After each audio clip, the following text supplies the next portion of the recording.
కబ్జాదారులకు సహకరిస్తున్న నిజాంపేట్ కమిషనర్ అంటండి. ఎంఆర్ఓ లేఖ ఇచ్చిన చర్యలు తీసుకొని కమిషనర్ ఉన్నతాధికారులు విచారణ చేపట్టి చర్యలు తీసుకోవాలని డిమాండ్ చేస్తున్న ఆకుల సతీష్ ప్రజావాణిలో ఫిర్యాదు చేశారంట. అధికారుల ధనదాహనానికి ప్రభుత్వ భూములు, కుంటలు, చెరువులు హారతి కర్పూరంలో కరిగిపోతున్నాయి. ప్రభుత్వ భూములు కాపాడాల్సిన అధికారులే కబ్జాదారులు కొమ్ముగాస్తుండడంతో కోట్లలో చేసే ప్రభుత్వ భూములను నిజాంపేట కార్పొరేషన్లో కనుమరుగైపోతున్నాయి. ప్రభుత్వ భూముల్లో చెరువులు నిర్మిస్తున్న అక్రమ నిర్మాణాలకు నిజాంపేట కమిషనర్ సంపూర్ణ సహకారం అందిస్తున్నారని నిజాంపేట మున్సిపల్ కార్పొరేషన్ మాజీ బీజేపీ అధ్యక్షులు ఆకుల సతీష్ ఆరోపించారు.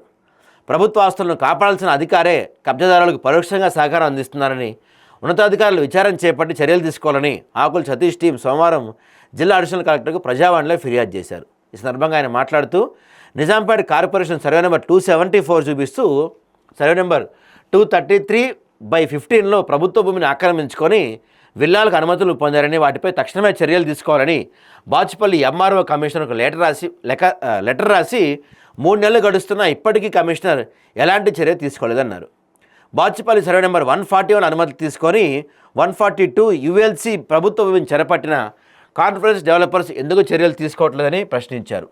బాచుపల్లి బందంకొంట చెరువులో విజన్ కన్స్ట్రక్షన్స్ ఎన్ఓసి లేకుండా చెరువు ఎఫ్టీఎల్ నియమిస్తున్న నిర్మాణానికి ఫిబ్రవరి నోటీస్ ఇచ్చినప్పటికీ ఎలాంటి నోటీస్ ఎందుకు డిమాండ్ చేయాలని చెప్తున్నారు. అక్రమ నిర్మాణదారులకు సహకరిస్తున్న కమిషనర్పై ఉన్నతాధికారులు విచారణ చేపట్టి చర్యలు తీసుకోవాలని కోరారు. దీనిపై కలెక్టర్కి ఫిర్యాదు చేశారు.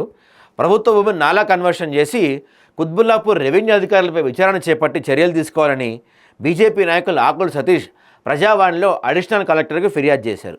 సర్వే నెంబర్ 328లో చూపిస్తూ ప్రభుత్వ భూమి 329లో సుమారు 10 కోట్ల విలువ చేసే ప్రభుత్వ భూమిని నాలా కన్వర్షన్ చేయడం ఎలా సాధ్యమైందని ఆకుల సతీష్ ప్రశ్నించారు.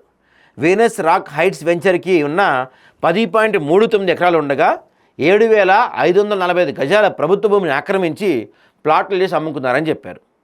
ప్రైవేట్ భూమిగా చూపిస్తున్న ప్రభుత్వ భూమిలో 2017 అప్పటి వీఆర్ఓ రజనీకాంత్ అక్రమ నిర్మాణాన్ని కూల్చేసి ప్రభుత్వ భూమి అనే బోర్డు సైతం ఏర్పాటు చేశారని తెలిపారు.